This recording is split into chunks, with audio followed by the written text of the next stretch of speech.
Welcome to another edition of the brand called You.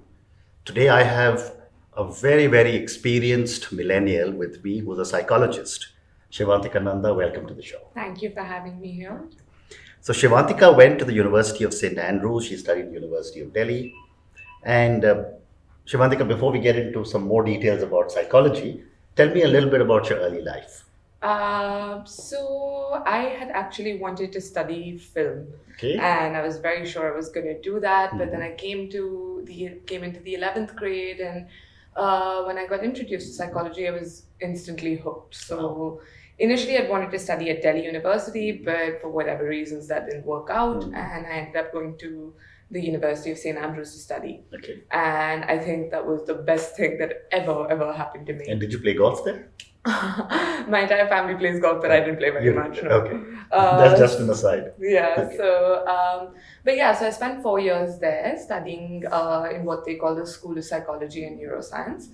And then I graduated from there. I came back to Delhi and I wanted to initially actually be a researcher. I wanted to do a PhD and get down that line. But when I came back to India, I realized that there was a real need here, more than anywhere else in the world. Okay. And so I decided to do the rest of my education here in India because I felt it was important, if I was going to work here, to have some context of mental health here. So you did your master's Yeah, at so I did University of Delhi. Yeah. Wonderful. So let's talk about you as a psychologist. My first question to you is that, how is seeing a counselor for everybody and not just for those, visiting a psychologist now has become much more acceptable than it used to be. Yeah. What is changing? I think that people are realizing, and I often say this to people I talk about my work to, is that I think, psychology, people are learning to accept it as being about everyday things. Earlier, the view was that you had to have a very serious problem to see a counselor or a therapist or a psychologist, whatever you want to describe it as. But I think what people forget is that it's about very regular things. It's about a conversation with a co-worker that didn't end well. It's a traffic jam you were stuck in for too long that sort of starts to build up. And, if you don't address it, these things become bigger issues. And, these things end up affecting people think that, just because it's at work, it stays at work, or just because it passed, it's gone away. But these things slowly start to creep into your everyday life if it's not addressed properly. Correct. So I really do think that, it's important. And also I feel, I think earlier there was a lot, especially in India, that, you can talk to friends, you can talk to family, but having a trained professional whose job is to sort of help you deal with these things on a regular basis is very, very different. And I guess life is becoming much more stressful also. 100%.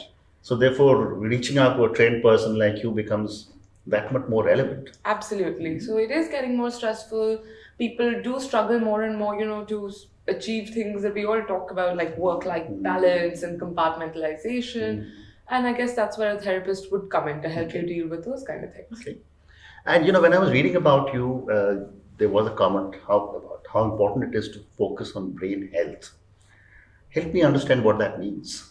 Okay, so I think a really good example of it would be, you clean your house every day, right? You don't wait for it to get so dirty that you can't find anything and nothing is working anymore. You're cleaning it on a regular basis, and your brain is sort of like that. Correct. So you've got to address issues on a more regular basis rather than waiting for that, mental illness to develop. Okay. And we do it for the rest of our bodies, right? You get on diets when you start to see yourself putting on weight.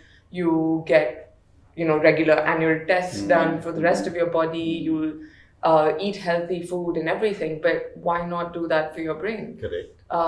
So again, it's about, rather than waiting for the issue to become so big that you can't deal with it, or, you're constantly putting out a fire in that situation, it's about regularly checking in with, Okay.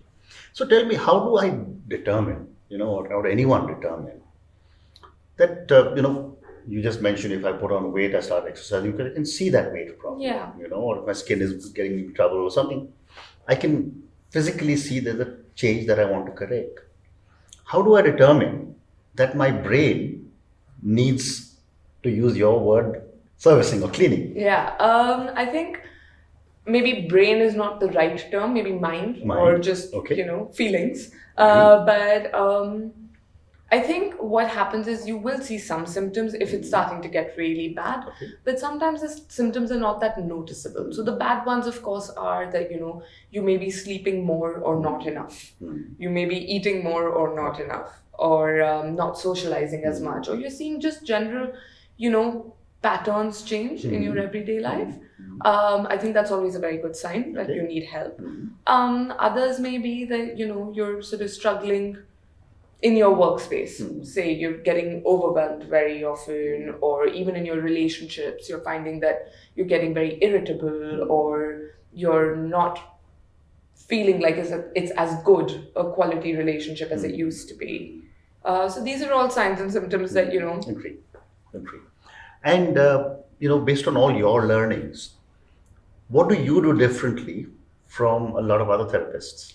Um, okay, so the first thing is that I'm really good about my boundaries. Okay. So I really, really believe in ethical practice. So when I have a client walk in for the first time, the first thing I would explain to them is how I would protect their confidentiality.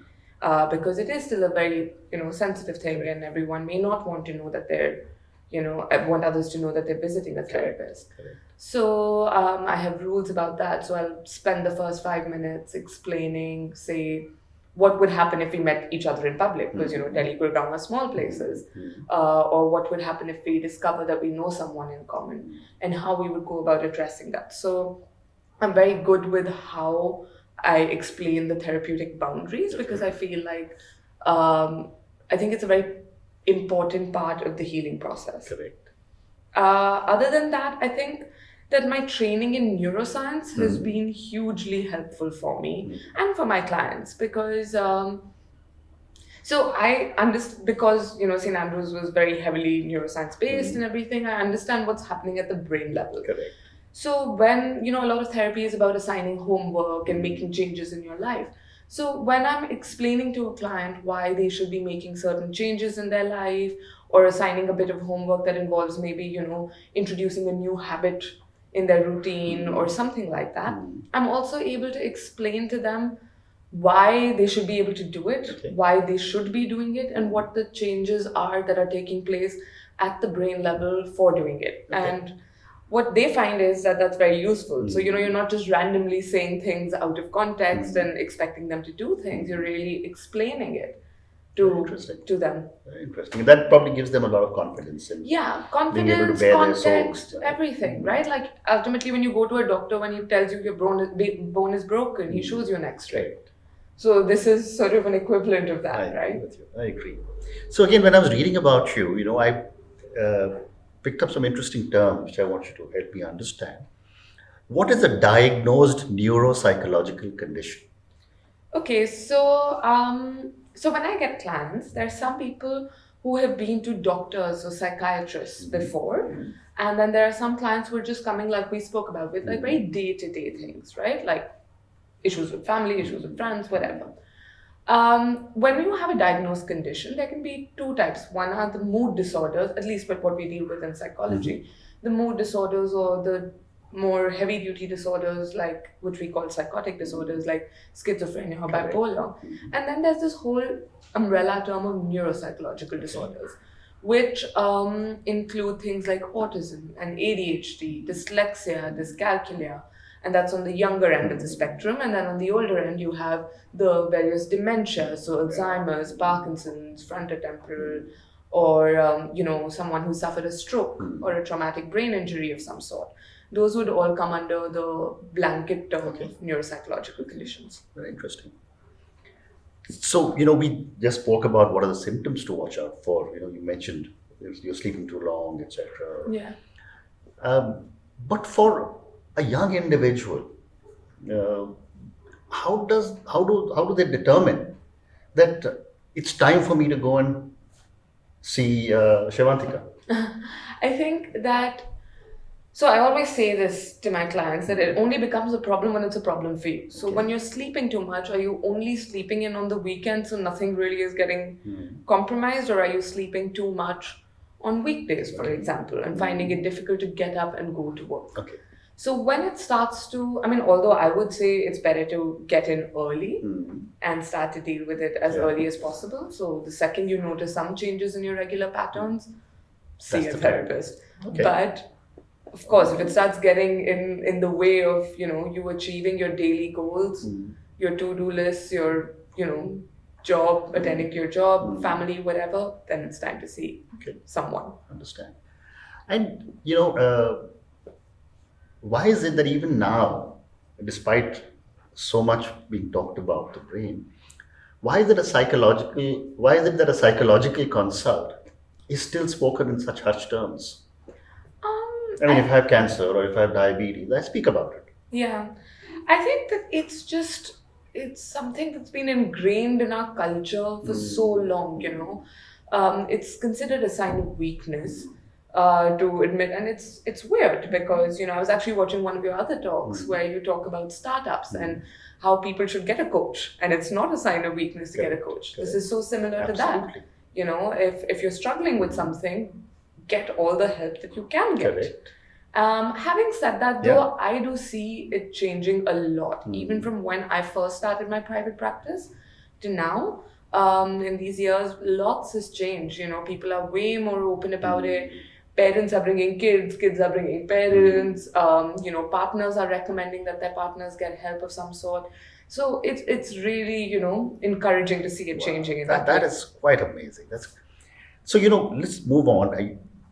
You earlier worked with kids and elderly, but have switched to the 20 to 35 age group. Yeah. What has been your experience working with very young people and very old people versus the millennials? So I think the very young or very old people, mostly when I was working with them, I was working in that range of the neuropsychological conditions. Okay.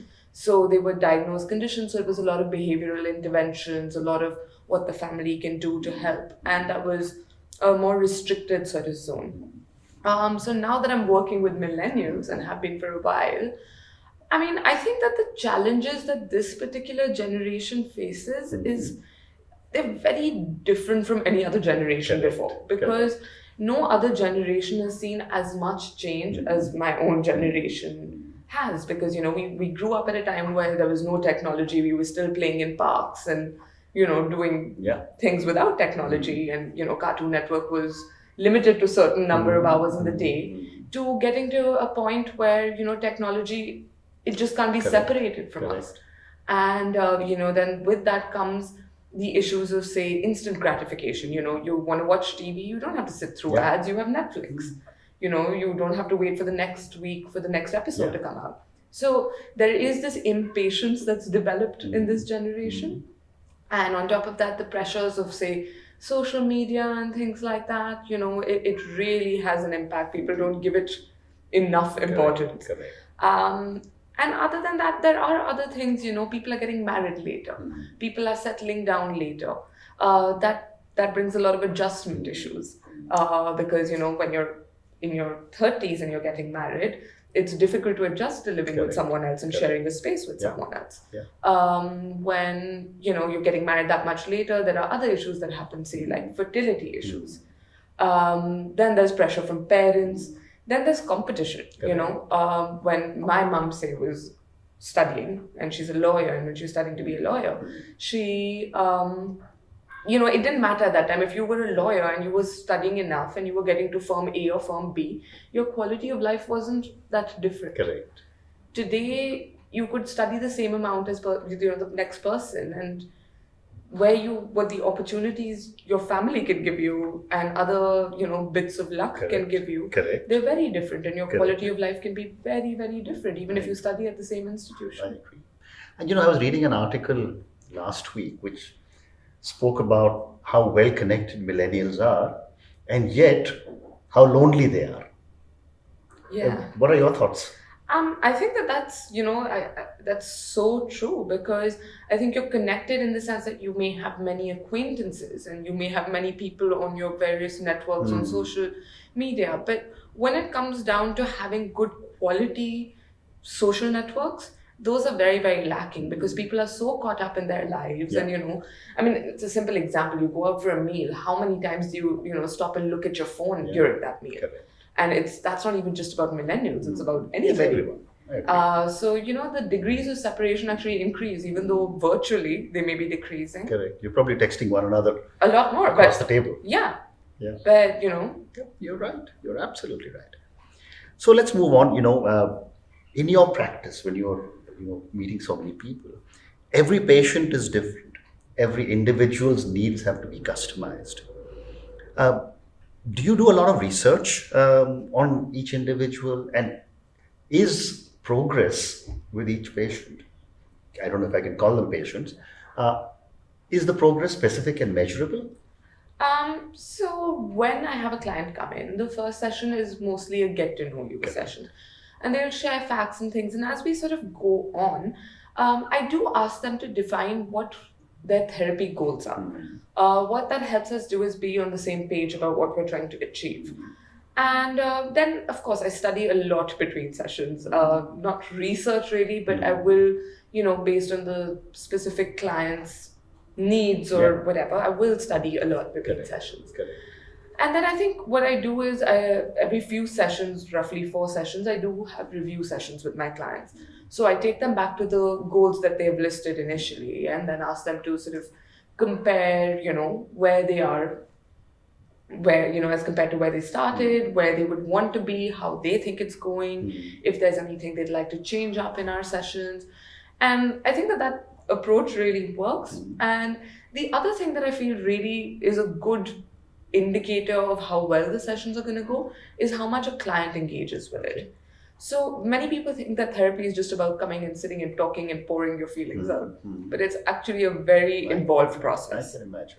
So the more the client engages with the process, the more they sort of take charge in a session, the more they're willing to set agendas themselves, practice what we're talking about outside of sessions, the more successful the therapy is likely to be. Correct. So let's talk a little bit about our brain. Probably one of the most complex organs, probably an organ we know the least about. And I was talking to a director of the National Institute of Health in the US, and she was telling me that billions of dollars are being spent on researching the brain, and yet the incidence of brain-related challenges from Alzheimer's to dementia to Parkinson's, etc., is increasing. Yeah. What is happening? Is it just stress? Is it that we have much more information? Or is something else changing in us? I think the biggest thing that's changing is lifespan. Okay.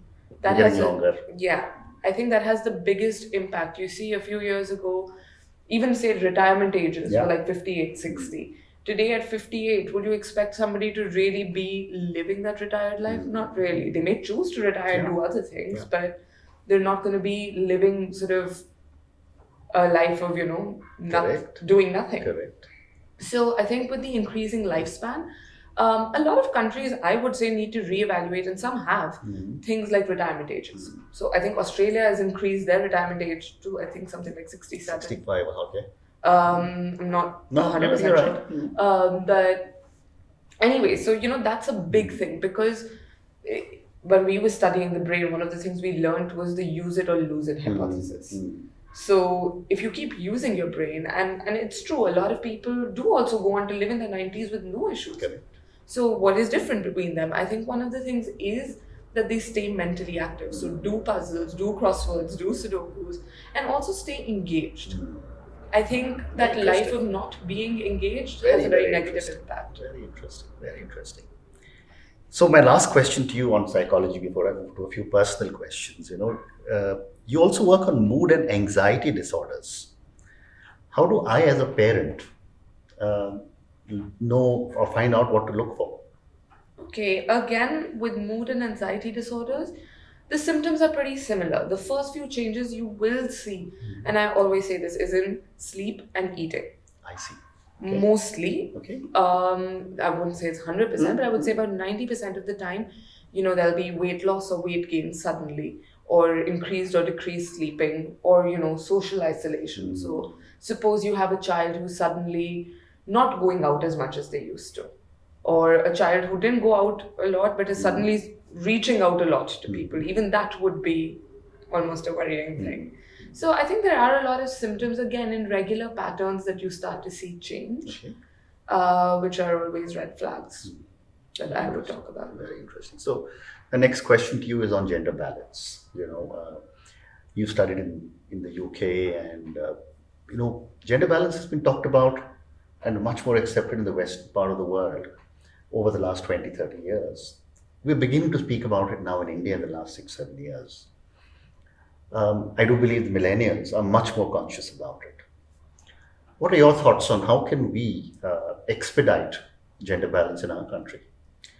I think that it sort of involves a shift in the thought process of the society as a whole. Okay. So what I feel, at least based on the clients that I've got who are working women, one of the things that happens is, so women work and they're ambitious and everything, and then they go back home and they're still expected to look after the house. Correct. Right? So they're expected to they're sort of being pulled in these two directions at one time. It doesn't matter whether a woman is earning more or less than her husband or father or brother, but she'll still be expected to be the person who comes home and still, make sure that there's food on the table, or if they're kids, then to look after the kids. And, like a woman, if she is coming back from a long day at work, she will never be allowed to sort of not engage with her children. Correct. And she'd be called a bad mother or a poor mother or not good enough mother for not being able to give that time. But that never happens with the men. Correct. If a man comes back tired day at work, he gets to put his bag down and watch TV and get some food and go to sleep. He'll never be accused of being a bad father. Yeah. So what this tends to do is it leads to a lot of guilt. So, women, because they're torn between these two places, there's a lot of guilt and anxiety that develops about being at work, about achieving at work. And, if you look at the stats, I think at entry-level positions, it's 48 to 52. And then as you get higher and higher up the ladders, it starts to decline. I think at the CEO level, it's something like 2% of women. Yeah. And not 100%. No, but you're right. You're right. And that's shocking, right? And obviously something is happening in the middle. Between. True.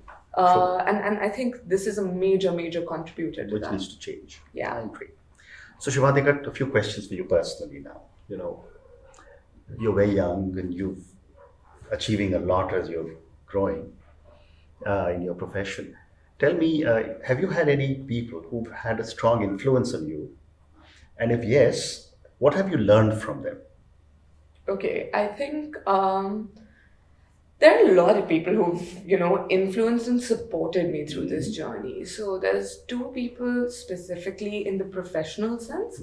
There was this psychiatrist I worked with briefly at Vimhans called Dr. Kushal Jain, and I think he does really good work. And I loved how, sort of simply he'd put it across to patients, and he was dealing with patients, not clients. So how simply he'd put it across and how genuine he was in the work he was trying to do to help people. Okay. The other is my supervisor, she's a therapist, Aditi Chaudhary, and I think she is the person who really gave me the confidence to sort of jump out and set this up. Okay. On my own, and that I'd be okay at it. Yeah. And she really supported me. And other than that, my mum and my sister have been huge supports.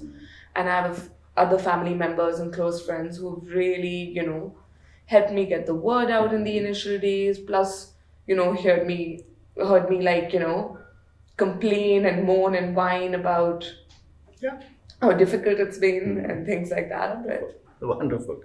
So my next question would be that, what would be 3 words that define Shevantika?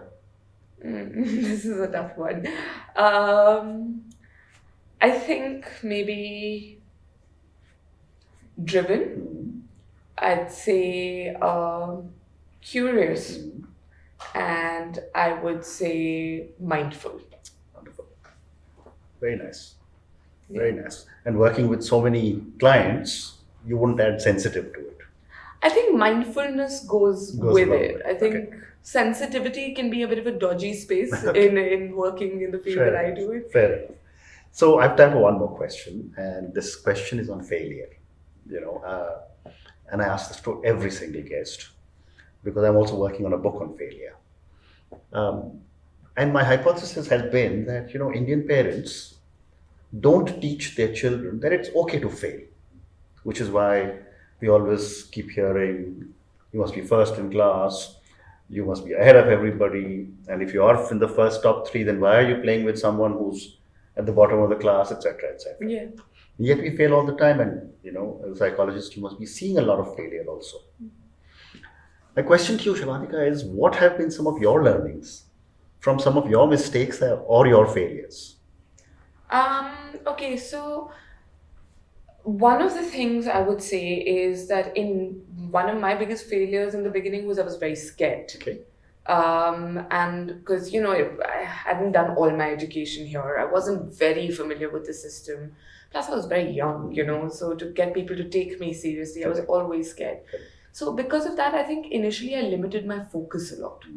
And I think what I've learned from that is to not be so afraid and trust yourself a little bit more, and sort of, get out there. The other thing that I would maybe say I learned was initially I wasn't very good about my boundaries because I was so scared to fail. So if a client wanted a session on a weekend, I would give it.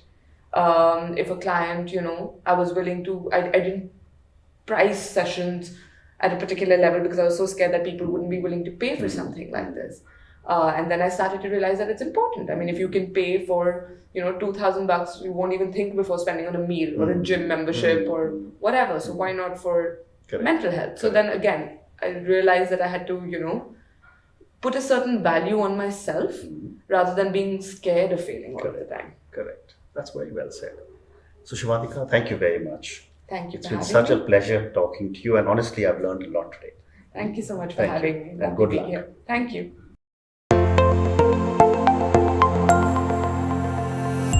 Thank you for listening to the Brand Called You podcast.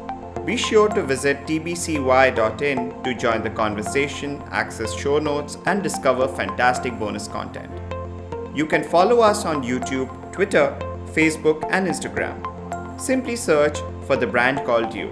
Thank you, and see you next week.